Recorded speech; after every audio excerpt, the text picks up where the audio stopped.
नमस्कार, मैं शंभू कुमार सिंह और आप देख रहे हैं नेशनल दस्तक। अब सोशल मीडिया का जो साइड इफ़ेक्ट है ना, वो भक्तों के लिए शुरू हो चुका है।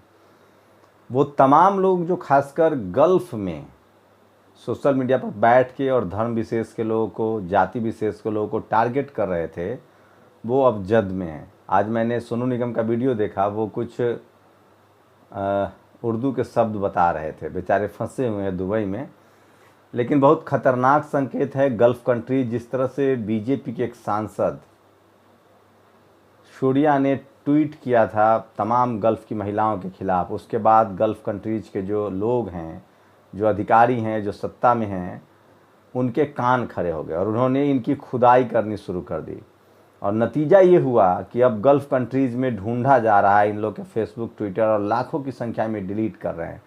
सोचिए, जो गल्फ़ कंट्री में बैठ के और ट्वीट कर रहे थे, और यहाँ जो इस देश में जहाँ भी जातिवादी, ब्राह्मणवादी, मनुवादी लोग हैं, वो किसी न किसी तरह से आरएसएस और बीजेपी का, मोदी जी का समर्थन करते हैं। चाहे उनके देह पर से कपड़ा उतर जाए, जूता उतर जाए, छाता उतर जाए।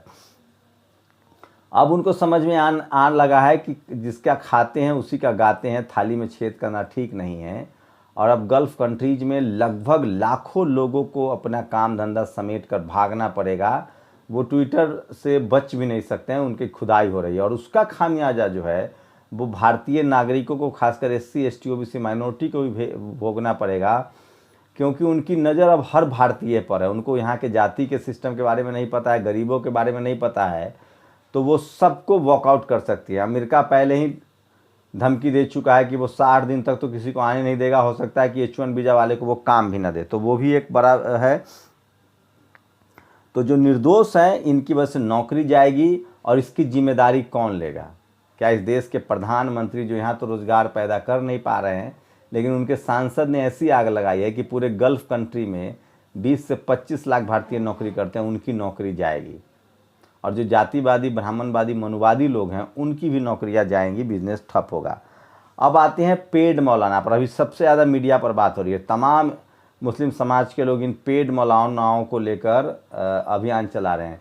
मीडिया में पैसे मिलते हैं, 2000 से 5000 रुपये हर गेस्ट को मिलता है। लेकिन ताज्जुब होता है कि जब ये मौलाना सही में जानते हैं कि जब वो सही बात बोलते नहीं हैं, और सही बात बोलेंगे तो उनका ऑडियो लेवल डाउन कर दिया जाता है। ये बहुत पढ़े लिखे भी नहीं हैं, इनको मीडिया का कोई एक्सपीरियंस भी नहीं है, तो ये जाते क्यों हैं वहाँ?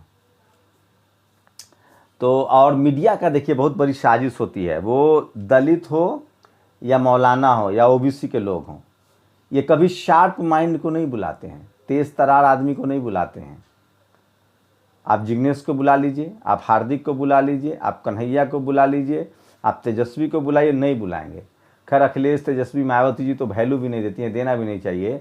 तो मुझे लगता है कि इनको जितने प्रवक्ता है ना, इनको शार्प प्रवक्ता रखना चाहिए, और सवर्ण प्रवक्ता तो बिल्कुल नहीं रखना चाहिए किसी भी बहुजन दलों को, क्योंकि वो तो उनकी तो मेंटालिटी वही होती है।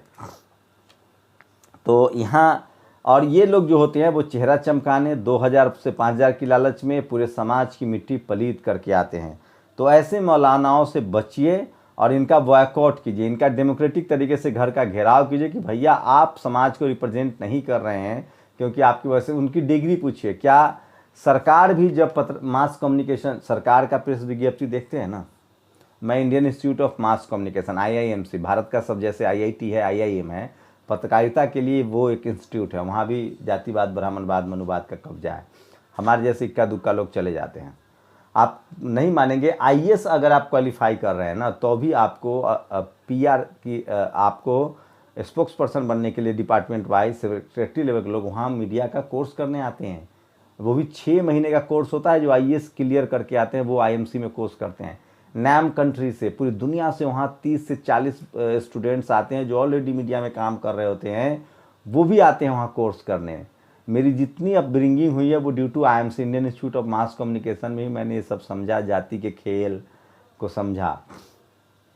दुनिया भर के पत्रकारों से मिलना होता है, तो IAS वहाँ ट्रेनिंग होता है, और उसी IMC से पढ़ने वाले को IIS की नौकरी मिलती है, इंडियन इन्फॉर्मेशन सर्विसेज की। आप जो तमाम सरकारी जो देखते हैं, जो मीडिया को आके फेस करते हैं, और सोचिए ये जो अब हमारे जो बहुजन विचारक हैं और जो मौलाना है, ये बिना किसी ट्रेनिंग के जाके बैठ जाते हैं।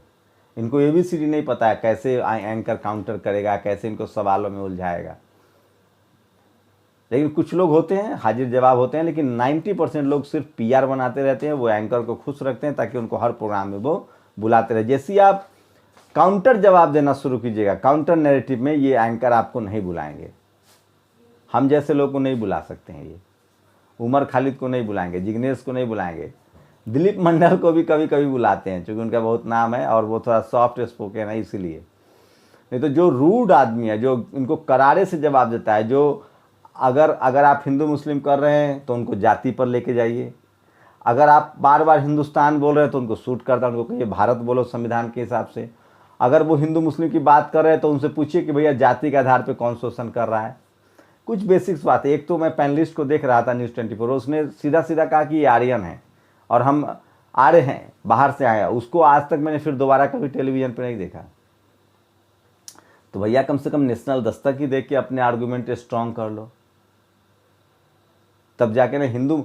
अब सोचिए कि इस तरह की स्थिति है, तो इनसे बचने की ज़रूरत है और ये हालत है, और इसलिए मीडिया का बायकॉट करना बहुत जरूरी है। आज सोचिए कि आज पूरे यूपी में लोग दैनिक जागरण को जला रहे हैं, जिस तरह से अखिलेश यादव के खिलाफ खबर की, तो ये मीडिया के प्रति जागरूकता ही है। लेकिन ये खबर आपको कहीं टेलीविज़न अखबार में नहीं मिलेगा। तो आपको मीडिया को बाइकआउट कीजिए, अखबार लेना बंद कीजिए, टेलीविज़न कम देखिए। लेकिन मैं एक बार रवीश के साथ एक इंटरव्यू करने गया था, रवीश का। उन्होंने कहा कि शंभू तुम लोग इतनी तारीफ़ करते हो, हमारी तो टीआरपी आती नहीं। मैंने कहा कि सर उसकी दूसरी वजह। उन्होंने कहा क्या? मैंने कहा सर टीआरपी की जो मशीन लगी हुई है ना, वो शहरों में लगी है, और शहर में जो है वो जनरल कैटेगरी के लोग ज़्यादा रहते हैं, उन्हीं के घर में लगी हुई है। और वो जो आपकी आइडियोलॉजी है, जो आपकी पत्रकारिता है, उसको प्रेफर नहीं करते हैं। इस देश में जो मैक्सिमम जातिवादी, ब्राह्मणवादी, मनुवादी लोग हैं, वो आरक्षण हटाओ, मुसलमानों को मारो, जातिवाद कायम करो, इस खबर को राष्ट्रवादी कहते हैं। तो आप इस एजेंडे पर चल नहीं रहे, तो इसलिए आपकी रेटिंग नहीं आती। तो वो हंसने लगे कि ऐसा है। हम कहे बिल्कुल। अब टीआरपी गांव में तो है नहीं, बहुजनों के घर में है नहीं, ये सब के सब किन के घर में है? जो जातिवादी, ब्राह्मणवादी, मनुवादी लोग हैं या जनरल कैटेगरी के लोग हैं।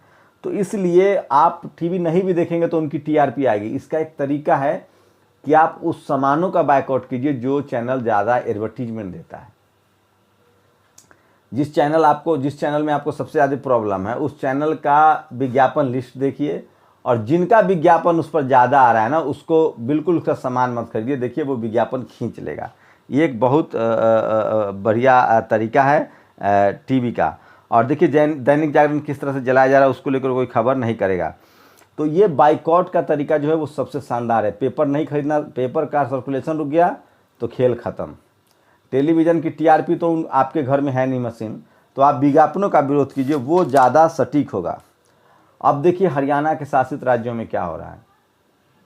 हरियाणा में गुर्जर समाज की बेटी को, जो आईएएस है, वो उन्होंने रोते हुए वीडियो डाला है कि मैं इस्तीफा दे रही हूँ। समझिए किसान जातियों के साथ क्या हो रहा है जहाँ बीजेपी शासित राज्य है। सोचिए, गुर्जर, राजस्थान में लाठियाँ चली, लाशें बिछ गई, बीजेपी की सरकार थी। पटेल हरियाणा, अहमदाबाद में गोलियां चली, मारे गए, आरक्षण मांग रहे थे, बीजेपी की सरकार थी। गुर्जर, जाट हरियाणा में बीजेपी की सरकार थी, लाठियां चली, गोलियां चली। और अब सुप्रीम कोर्ट तो रोज एक एक फैसले देता है आरक्षण के खिलाफ। और उनका नाम है रानी नागर।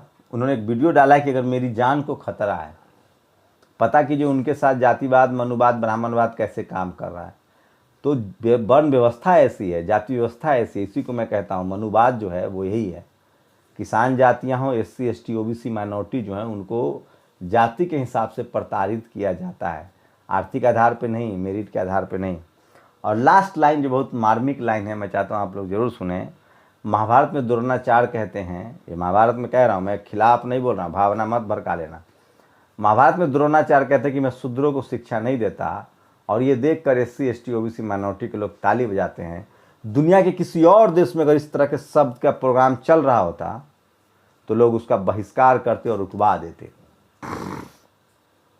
लेकिन भारत में वही फूले की लाइन याद आती है, विद्या बिन गति गई, गति बिन मति गई, मति बिन व्यापार गया। और कुछ सोशल मीडिया पर मैं आपको सोनिया सिंह ने बहुत शानदार लिखा है कि जो पन्ना प्रमुख है ना, मीडिया पन्ना प्रमुख, अमित शाह का एक पॉलिटिकल है पन्ना प्रमुख, तो मीडिया पन्ना प्रमुख जो हैं उनको वही चीज़ें अच्छी लगती है। अगर आप बीजेपी के पक्ष में हैं तो आप राष्ट्रवादी हैं, आप सरकार से सवाल नहीं पूछ रहे हैं तो आप अच्छे पैनलिस्ट हैं। तो ये पन्ना प्रमुखों से सावधान रहिए। तो ये कुछ मीडिया को लेकर बड़ी खबरें थी, और मीडिया को लेकर जिस तरह से अवेयरनेस बढ़ी है, खैर SC ST OBC माइनॉरिटी के तो हिम्मत नहीं है कि वो चैनल खोल लें, लेकिन सुप्रीम कोर्ट के रवैये को लेकर भी लोग लगातार सवाल उठा रहे हैं। और नितिन राउत की याचिका पर अब मुंबई हाई कोर्ट में सुनवाई होगी।